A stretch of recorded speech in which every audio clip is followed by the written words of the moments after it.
sis, where are you going? Oh, I'm just heading out to find a place to send money to my uncle in Samoa. Oh, why waste time and petrol? You can use UP Group Money. You can send money to Samoa and it's really fast. Really? Yeah. Can I sign up online? Yeah, it's really simple. Sweet, I'll do it now. Okay, bye. Bye. Sending money to your loved ones in Samoa has never been easier with the UP Group Money Transfer. Our service allows you to transfer money quickly and securely from the comfort of your home or anywhere in New Zealand. Your family and friends can conveniently pick up the money from over 40 villages across the Polu and 𝚟𝚑𝚍. No matter where they are, we've got you covered. Our user-friendly online platform makes sending money a breeze. Just visit www.upgroupmoney.com. Sign up and start sending money in minutes. We're here to help. If you have any questions or need assistance with signing up or sending money, please don't hesitate to contact our friendly support team at 09558 2896 or 0800 877 328, or visit us in the office at 6/22 Station Road, Ōtahuhu, Auckland 1062. Experience the ease and reliability of UP Group Money Transfer today. Your family and friends in Samoa are just a few clicks away from receiving your support. Visit www.upgroupmoney.com now to get started.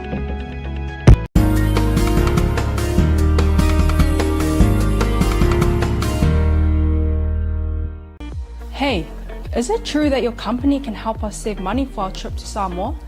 Yes, that's right. With UP Group Money's partnership with Vodafone Samoa 𝚘𝚘𝚢𝚘, you can save money while you're still in New Zealand. You'll need to register with UP Group Money to receive a Vodafone SIM. Once you have your Vodafone Samoa SIM, you can start sending money to yourself through your UP Group Money account to your 𝚘𝚘𝚢𝚘 account. You can only withdraw your savings when you're in Samoa.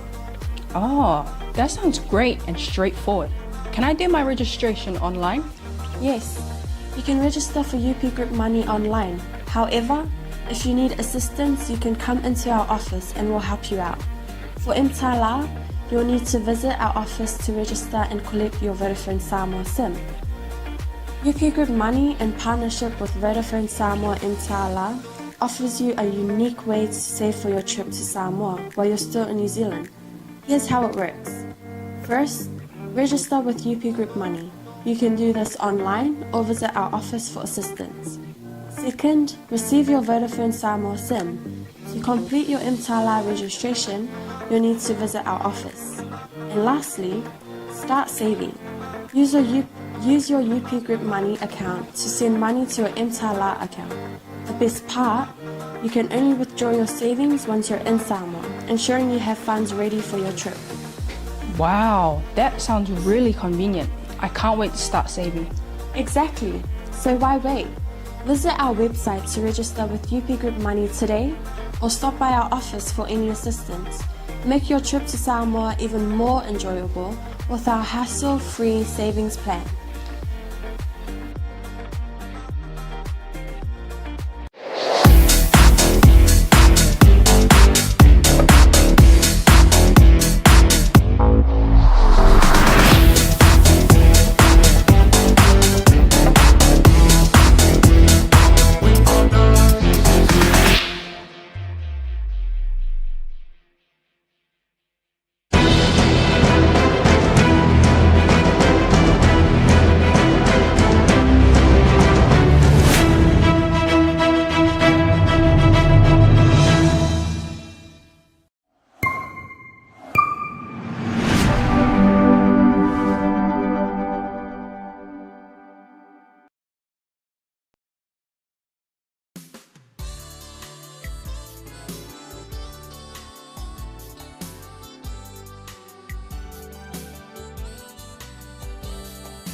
Praise the Lord. E toi o fualofa ma whatalofa atu tātou ainga nei vaenga o le fiafi luminu te te leitu lai lima o le whaupoponga ne o tātou por kalame Manai o le Manava o ngā ruenga a wale anga iato si o tātou ainga I maotamalawa nei vaenga o le fiafi leo wa tau walunga 𝚘𝚘𝚑𝚝𝚜 sa whianga iai si o tātou wa tunu o le nei fo iwa yaso ma lo le tauatai ma lo foi flau ma lo le tapena ma lo foi le sauni le neva yaso fenga iai ma so se lava singa ele ngata I tongu moto malawa I le fatu ainga tausi fai va lo fia ao lo fenga iai si o tatu watunu ia e tainane le pa ia man mamalo Samoa I so se valawina sa fenga iai le fiafi vi ia ma vi ia o le tua lea ua tātou pale mai fo I le fai ungo neva yaso tu mau pea leanga le lei ma le alofa silisili eso tātou le I faola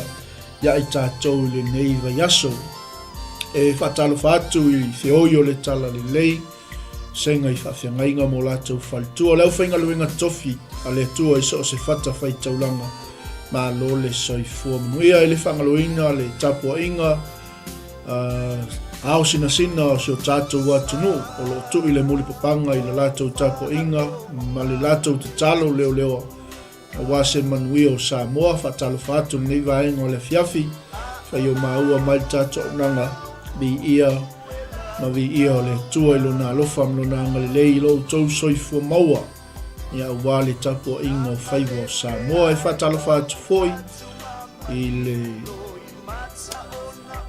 tupulanga lalo wao si o tātou watunu pele o Samoa tamo mtaini ia o le malo le tua ia o lo whapenao no ngā lulue wase manui o a inga nuu mai kalesia whapea le malo si o tātou watunu pele o Samoa whatalo whātu foi I tātou sponsors mai lato umalava o lo o langolangoina le tātou au nanga vi ia le tua e whaptoa foi si whatalo whanei vaenga o le fiafi tātou woma paanga le aingo keriso le aingo le tala le lei whanau o le tua whai o na mafuta mai fo le nei vaenga o le fiafi ma lo le ngā lulue ma lo fo I le tauatai leo tātou pale mai le whai unga le neiva yaso I so se au au nanga mai so se au whai ngā luenga o lo lātou wholawholaina le thionga le tua ma ngai atu I so se nofuanga I so se ala ma so se mga ala I so se ai o lo lātou moli mauina ai le tala le lei ma lo le toa I le lii ma lona whina ngalo whatalo whātu hoi so tātou ainga I lungo penga tawhailangi whatalo whātu le sunga toina I alani tawita ma le ainga whaptai le mafuta mai whatalo whātu foi I Nick Mac whaftai le mafuta mai Daniel Collins whaftai fo I le mafuta mai nei vaenga o le afiafi Patalo whātua I a maota tautali ma lo le soifua manuia Patalo whātua I nei vaenga o le fiafi le tofine I a naia sa o lele se fulu iopu mafuta mai Amerika Samoa ma lo le ono sai nei fo I veaso I o whaiva mai se o le valawina o lo whaonga I na ia le tua ma lo le soifua manuia whatalo whātua I se o tofine I a ngā leia ngā lofa mafuta mai se o mātou ai au le lei nei o matone ia ma lo le ngalue ma lo fo I le ono sai le tua ma lona fina ngalo whatalo whātu Joe Schuster whaftai le mafuta mai Jason John Calling whaftai le mafuta mai I te tuinga mala ma lo le soifua manuia Newton Masisua vi ia le tua whaftai le awai mai nei vaenga o le fiafi tau talaso Days T Atuaia whaftai le mafuta mai Evelyn Brown ma lo le soifua manuia whaftai atu I sio tātou ainga ia o lo whapenao na ko meni mai lungo tātou comment section ia wal tātou pokalame nei vaenga o le fiafi whaftai ma lo fol whamalosi to fine anga leivi ia le tua Atalo whātu fo I le fionga I koni sanga whili mafuta mai Brisbane Australia ma lo le soifua manuia Neil McFarlane whaftai le mafuta mai Atalo whātu I a pule maeu whaftai le mafuta mai vi ia le tua Teresa atoa vi ia le li Malo le ngalue, malo fole on sa i o fai wal nei aso. Whaftai atu at koni malo, whaftai le awai mai. Atalo whaatu fo i a pene rosa, ai malo le soifua manuia. Atalo whaatu fo i a huko, roach, malo le soifua manuia. Whaftai le mafuta mai, a mosa tu stala. Whaamanuia le atua le nei tu lao le fiafi. Whatalo whaatu fo i sunga le whiangainga. Peo laki a vau mafuta mai o neanga vi ia le tua alo whaatu uso. Whaamanuia le tua i le ainga. Talo whatua i a tolu restala. Ma lo le soifua manuia. Pine vi ane vi ia le li. Pela 𝚟𝚑𝚑𝗏 vi ia le tua. Whatalo whatua i a neta afa ese. Whaftai tele le mafuta mai ia. Whapefo le uso au auna i a kōpai opu. Kōpai upu. Whaftai tele le mafuta mai. Whamanuia le tua i le mafuta mai. I le nei vaenga o le fiafi. Ma lo le ngalue. Ma lo fo i taua taiso tatu ainga. Vi ia. Ma vi ia le tua. Nei pese awa lofa taiso tatu ainga o ngai lungo le ala. Ma toi fo i atu fo i mauta malao le nei vaenga o le fiafi. Ia. Mai al tatou fatunga le ion tatou anga e tupo ile leisi vaenga o tatou Manai o le Manava o Galuega aua e te tu ua tatou porkalame fasoa atu se atu tatou porkalame e ta ua le upu ale atua mo tatou uma whaftaitele nani tua i tau whaftai Lydia Kerisoma whamanuia le tua le mafuta mai i le nei vaenga o le fiafi.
Patalo whaatu fo i nisa tato ainga le ua pale mai lunga o tato au nanga ni vaenga o le fiafi le wanga i atu tato patalo whaatu fo i tofinga i a anatungia ma lol soifua muia vi ia le tua o tato wa e tasi ia ke riso mai al tato whaatunga lea i on tato wanga i atu lo lea i le upo o le tua o wal tato Manai o le Manava o Galuega i le nei vaenga o le afi. Mao manatu ifo ilo uloto ya ofili malin oto soy manatua la tafe ngainga na o io e ya oe e muta onolo alofa e pele oe ilo ufatu lo mana o te no foma o la Yesu lea na e fina umai ai le utapa a etasi e faia me umai te Delio Yesu Keriso Use muli muli ia lava o lo'o masai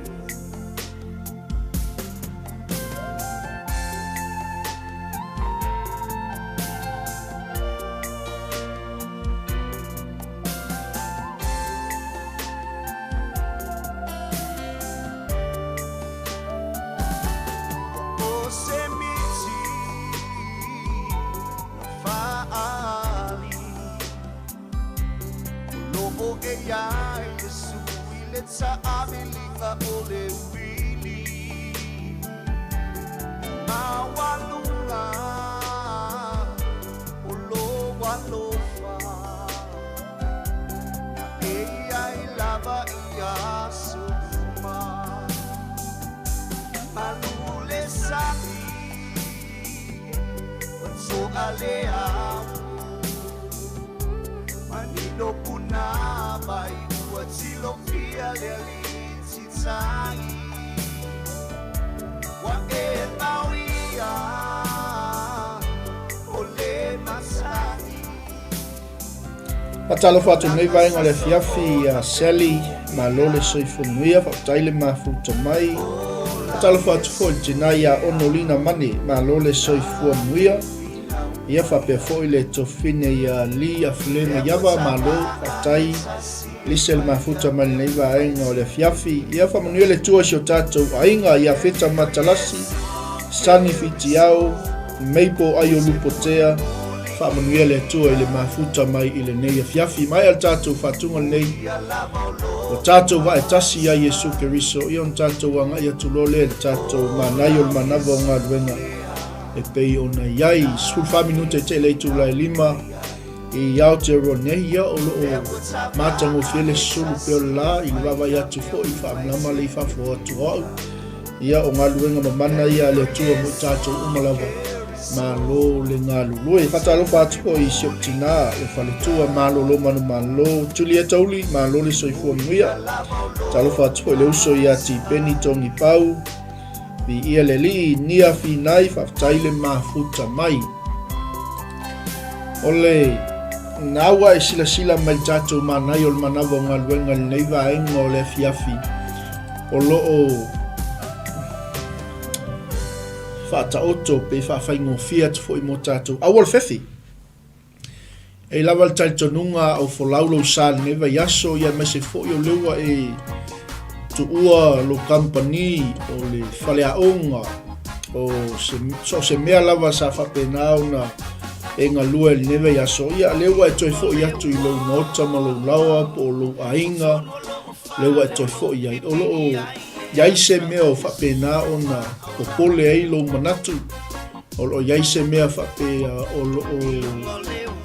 whawhewhe i nai tātou ele li o le pōliuli ia maso se mea lava e tofu lava i tātou ia ma whawhitauli o vaenga ese whapena o na au maia le whewhe ma le popole ia te i tātou ia leo toi whamnatu mai tātou pokalame mo tātou nei vaenga o le fiafi au al whewhe o leo wa tātou iai ma tātou wa ngai atu i le whai unga fo i o nei masina i lo naso sful mal whār masina lo na lua o nei tausanga lua fe lua sful mal 5 awane iai se mea whaavatu i ai lo ngā lua e mo le tua o lo wala awina i to tono o lo ainga o se wala awina fo i o lo o whapena o na folau ai lo sa nei vaenga o le tausanga awal whewhe lue mo le tua au auna mo le tua whaamaoni le tua matali tonu pea o tua atu o toftofonga o whawhitauli ma puaponga o lo o iai le manuia mo oe wa umo na tapina ina i le tua mai leo tātou Manai o le Manava o ngā luenga nei vaenga o le fiafi aua le whewhe mantua nu leo Israelu wa umo o na fola e le tua wa uma ona polo misi le tua yala yel tātou tusi feitau nei vaenga o le fiafi ua whamanatu mai ei le perfecta o Isaia i le nuu o le tua le sa vali po le fina ngano le tua na ia toi au mai i le nuu o oe Israelu lau au auna ua fetalai mai ai le nganga o le tua o oe Iako poi o lena o filifilia o le whānaua Abrahamo lau o. Me leo le tala al perfecta o Isaia le nuku. O lo whaapea ona whetalai mai o Iova. O oe o lena o au maia i tulu ingo le rolangi. Na u wala awina foi oi ona i tuma mau. Na o whai atu foi ate oe o oe o lau au auna. O lena o filifilia. O te lei lafua i ina lava oi. O upula ia ale perfecta i le nuu mai le atua. Na toi wha manatu ai ale perfecta i le nuu. Le ai o oe Israelu, o oe o le au auna Iova. O oe Iakopoi, o te toi wha manatu i ate oe. O le nuu wa uma o na osi whea ngainga ma le atua, whai mai le atua. O oe o lena o filifilia. O oe Israelu o le whānaua Abrahamo la uo. It's a great reminder o se whaamanatu maua e lea i le whanaunga Israelu o le nuu o le atua. Mea mua mualo au mai i le whetalainga le perfecta. O oe Israelu e lau au auna. A o oe Iakopoi. A o oe Israelu. Ai ata ua le nei vaenga o le fiafi Samoa. A o oe Anatongia. A o oe Angalelei. A o oe Naia. A o oe Onolina. Tato malava. Lau au auna. O le upulea le toe whawhangu mai e le atua mo i tato. E peo na ia whetalai atua i lona nu e ala il perfecta o Isaia. Nei au ne ngalo ia te i tato. We are servants of God. O tātou o au auna le atua. A whailau a vea i tātou au auna le atua e peo Israel. O le ata lea, ma le whaamauti noanga lea. Ua filifilia i tātou e le atua. I ia le li. Mai e peo upo al perfecta. A o oe Israel lue lau au auna. A o oe Iakopoi o lena o filifilia. Mai lea o leisi whaamanatu ne au mai le perfecta i le nuu. O le whānaua Abrahamo lau o. The descendants of Abraham, my friend. Hallelujah. Amu ia la i tātou. Amu ia oe. Amu ia au mai tātou uma. O lewa manatu mai le atua. Ma toi whai mai le perfecta e whai atu i lona nuu. O oe o le whānaua Abrahamo lau o. O lena maosi whea mainga. O lena o filifilia. O lena o au mai ai tulu inga o le lalolanga. O lena o wala au wina e whai ma. E whai oe ma maona i tūma mau.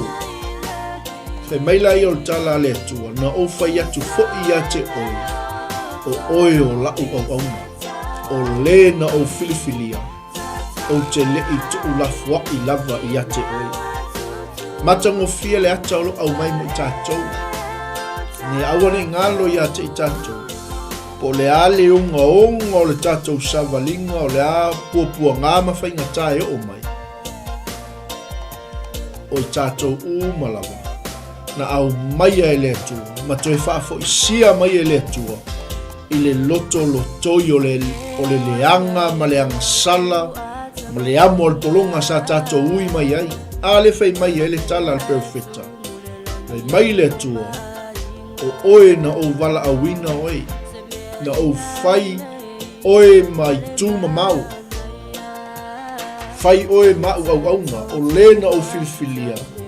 O te lei tuu lafua i lava i ate oe. Bi ia le atua. E tolu lani nai langona po nai manatu filifilia mo i tātou le whiawhili nei.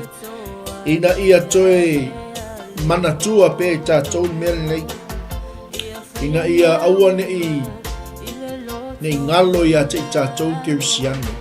Pei o upu o le fionga le tua. A o oe Israel lue lau au aunga. A o oe Kirisiano. A o oe Samoa lau au aunga. O lena o filifilia. O le whānaua Abrahamo lau o. o le na au mai ai tolu inga lolangi na au wala awina fo I oi iona I tumamau na au fai atu fo I ate oi o oi o lau au o le na au filfilia o te lei lafwa ina lava oi I ia le atua me leo le vaenga mua I vaenga I tolu olo whapenao na sosoani mo tatou le fiafi nei ua whaamalosia e le atua Israel au al fefe Amene mai leo le tala le fionga le atua la fai e te follow mai tatou tuswaital au ai te fefe au wā o te yate oi au ale fetepa te pai au wā wau o loa tua o te whaamalosia oi o te fesoasoani I ate oi o te tau fia oi lo ulima tau matau I ele atua amene o whaamalosia ele atua Israel au al fefe ai ata tau nei vaenga o le fiafi sa mo le atunu upele o leo ua toi whaamalosia I tātou ele atua o leo ua toi alofa mai le li mai a toi whaamanatu mai o a whaingatā o a whaafita uli o le soifuanga o lo tātou iai o a mea tātou te ui ai ma whaasavalia ai tātou walawina leo ua toe fesoasoani mai le li ua whaamalosia I tātou ele atua au ale fefe ai sea au wā o te iate oi o mea uma ia na fola I ke riso ina wā fio mailo na alo I le misiona I ia le atua o le a fio I le langi a wina mai le fesoasoani kai meila I o le perfeta au ale fefe au wā o te iate oi au ale fetepa te pai ai sea au wā o au o loa tua e le seisi na whaia upu ia e le oni upu al perfeta o le afionga le atua il perfeta e tau watu I lolo o te whaamalosia oi o le talala le atua na whai perfeta whai a Israel o te whaamalosia oi au ai te fefe o te iate oi au ale fetepa au wā o au o loa tua o te fesoasoani I ate oi o te tau fia oi I lo ulima tau matau o iai le ami o tonu me lea sa moa le ale luka o le tatou folaunga ke risiano o a mea leanga e o mai mea e whai e tangata I ate I tatou aua e te fefe aisea o loo I ate I tatou Yehova o lo tātou atua o ialna na te whaamalosia I tātou na te fesoasoani ate I tātou na te tau fia I tātou I lona 5 taumatau o iai le ami o tonu I ele atua a ese la le matango fie o le au mainga o le promise le folanga le afionga le atua e le I au mai foi le na au mai al pito I luma le ana mo fai mai le perfect le no I ele li a o oi Israel lue la au auna o le na o filfilia o le fa naua Abrahamo la o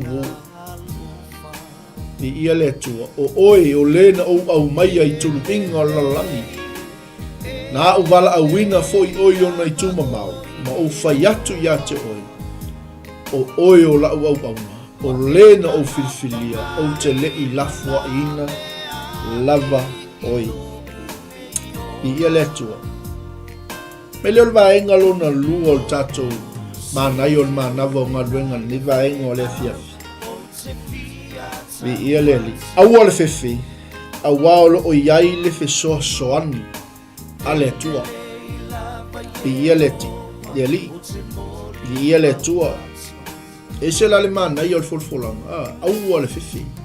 Ai sea o loo ia te i tātou i owa. Lo tātou atua. O le na te wha malosi ia te i tātou. O le o loo mauina i tātou i lona 5 tau matau e iai le ami o tonu. Me leo le fionga le tua. E mama siasi i latou o e ita i ate oi. I ele li. E avea i latou e peisea i wale ai. E whano fo i latou o e whina watu i ate oi.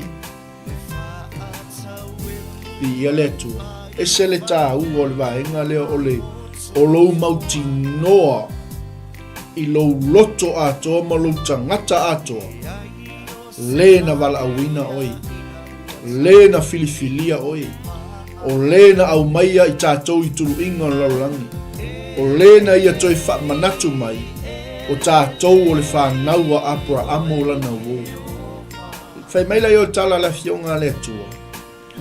Aua i te whiwhi, au wā o te iate oi. Aua le whetepa tepa, au wā o wau o loa tua. Maila o tala la fionga le atua le perfecta ta watu lolu. O te wha malo sia o tau. O te whesosoani a te o tau. O te tau fia o tau i lo 5 tau matau e iaila mi o tau. Au mai lola ia malisi vaenga o le folanga po le promise a le atua. Whai mai, a whai e te le whiwhi. A whai e te le solo muli whaafita uli. Ma a whai e te le to i lalo i pōpua ngā ma whai ngatā o le folanga ma le sawalinga. Whaauta. E mama siasi i latou o e ita i ate oi. Wai vai ei le taua le tātou te iai. E le tauina e tātou le taua. E tau e le atua le taua mo i tātou. Pea tātou a. I loa le lei o ia. Le aise me atu vale. Le aise me whewhea. Mai e siasi. E mama i latou o e ita i ate oi. Me lo tala le fionga le atua. E avea i latou e peisea i wale ai. E whano fo i latou o e whinau atu i ate oi. Amene. Di ia le atua.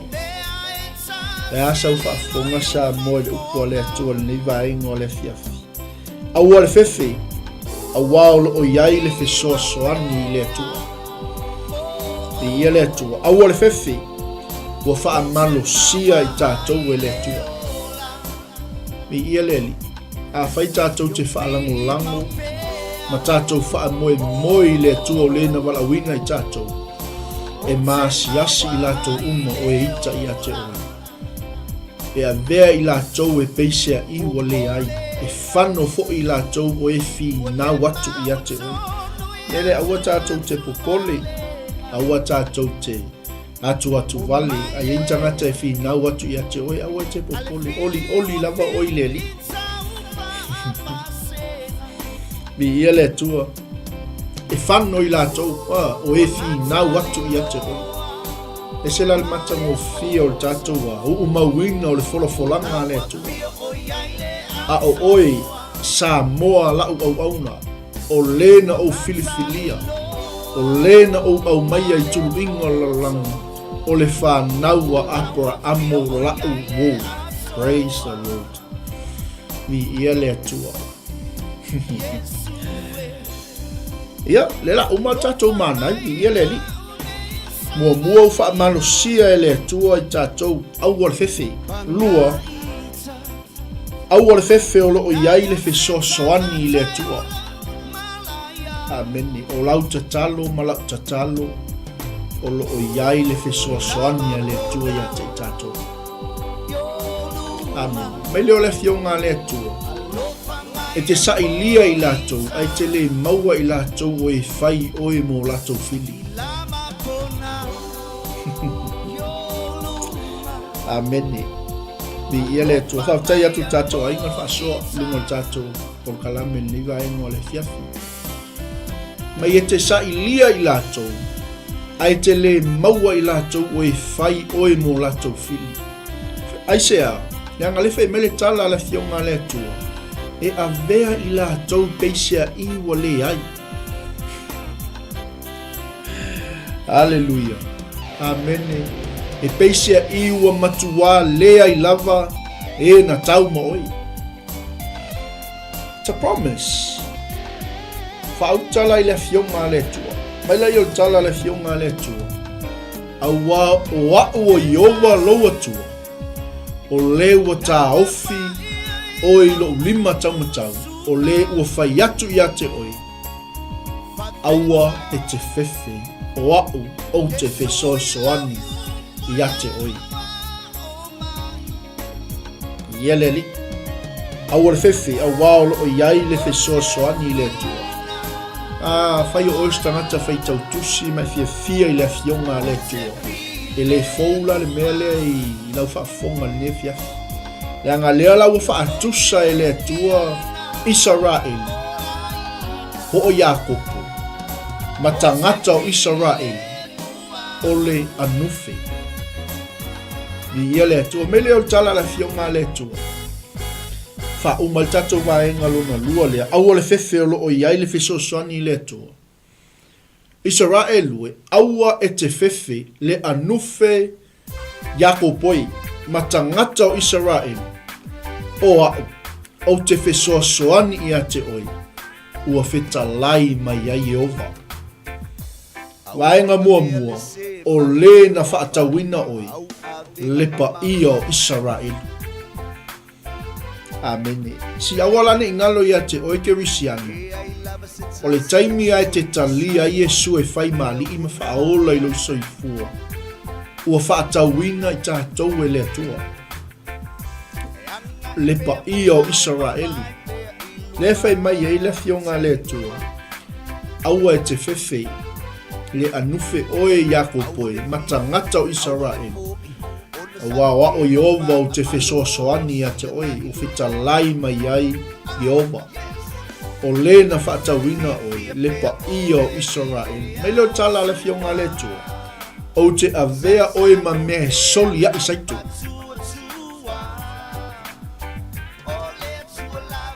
Oi, tau mai sa moi le melu whaatusa I le fionga le tua lonanu. Tangata o lonanu. Le anufe oi Iakopoi. O te avea oi ma mea soli a isaitu. E maa ai, e fou, e whai nifo, e te solia maunga ma e nuti ni ai, e te whaia fo I maunga iti, e pei o a puti o saitu. Amen. Ni ia le atua. Hallelujah.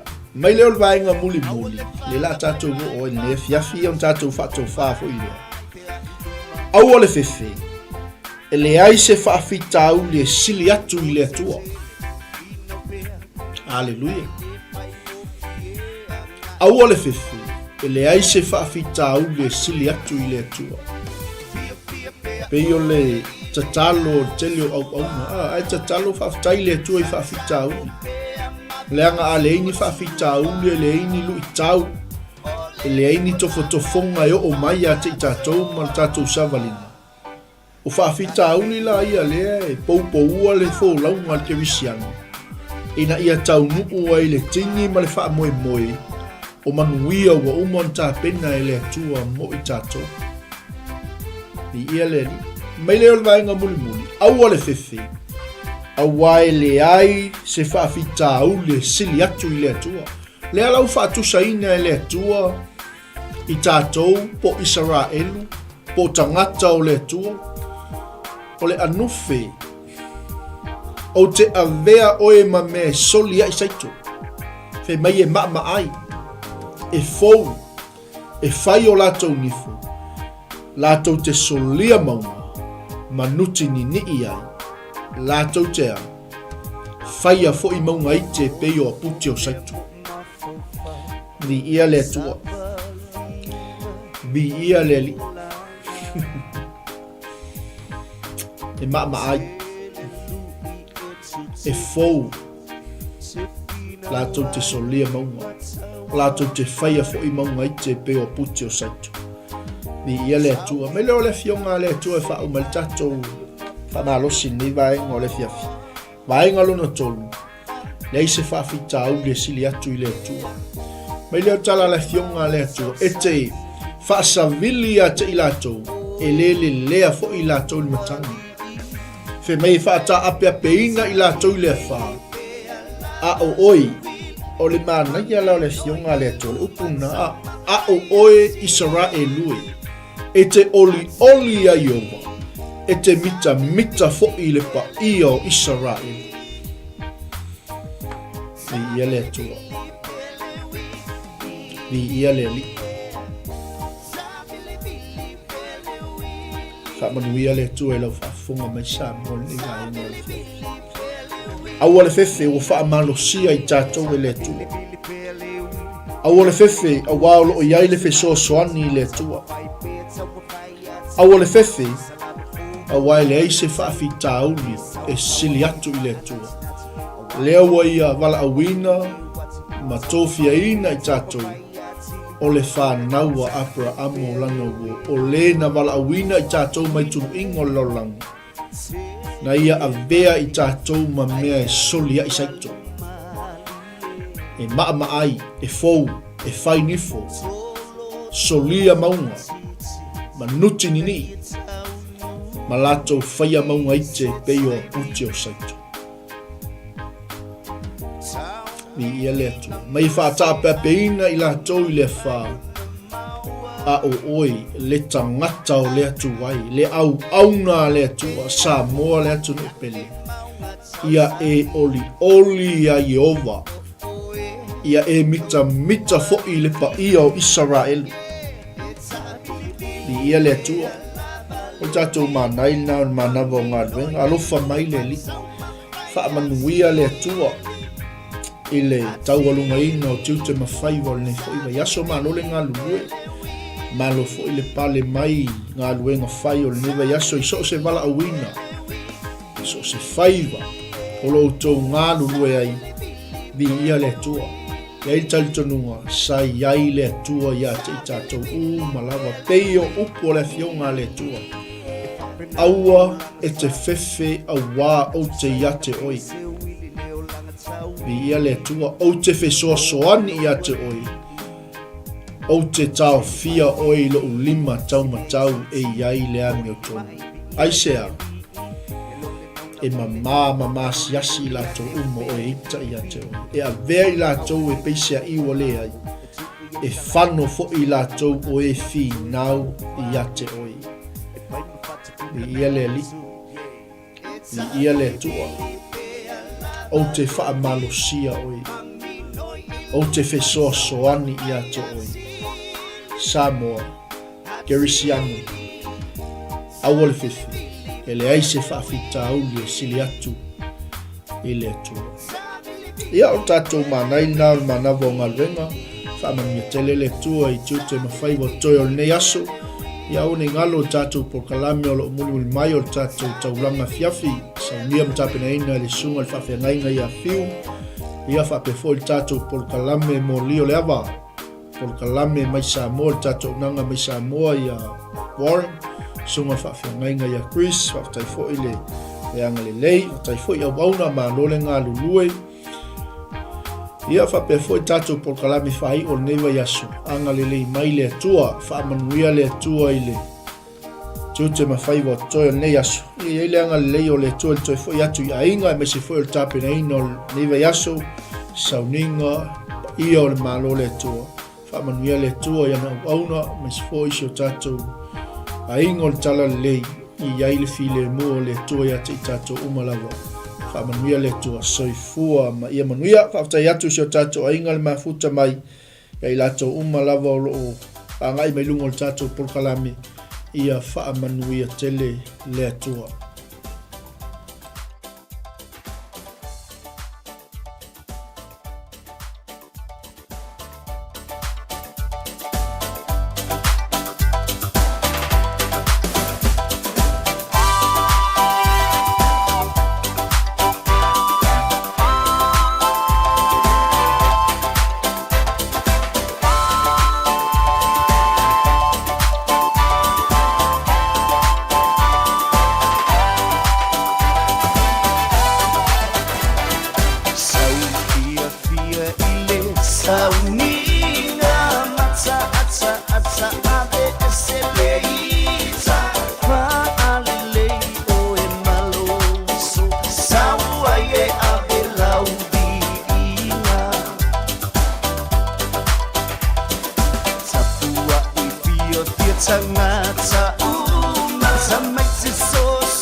Hey sis, where are you going? Oh, I'm just heading out to find a place to send money to my uncle in Samoa. Oh, why waste time and petrol? You can use UP Group Money. You can send money to Samoa and it's really fast. Really? Yeah. Can I sign up online? Yeah, it's really simple. Sweet, I'll do it now. Okay, bye. Bye. Sending money to your loved ones in Samoa has never been easier with the UP Group Money Transfer. Our service allows you to transfer money quickly and securely from the comfort of your home or anywhere in New Zealand. Your family and friends can conveniently pick up the money from over 40 villages across the Polo and 𝚟𝚑𝚍. No matter where they are, we've got you covered. Our user-friendly online platform makes sending money a breeze. Just visit www.𝚘𝗚𝗦𝗖𝗟𝗔𝗜𝗠𝗘𝗥. Sign up and start sending money in minutes. We're here to help. If you have any questions or need assistance with signing up or sending money, please don't hesitate to contact our friendly support team at 09558-2896 or 0800-877-328, or visit us in the office at 6/22 Station Road, 𝚟𝚑𝚙𝚎𝚘, Auckland 1062. Experience the ease and reliability of UP Group Money Transfer today. Your family and friends in Samoa are just a few clicks away from receiving your support. Visit www.upgroupmoney.com now to get started.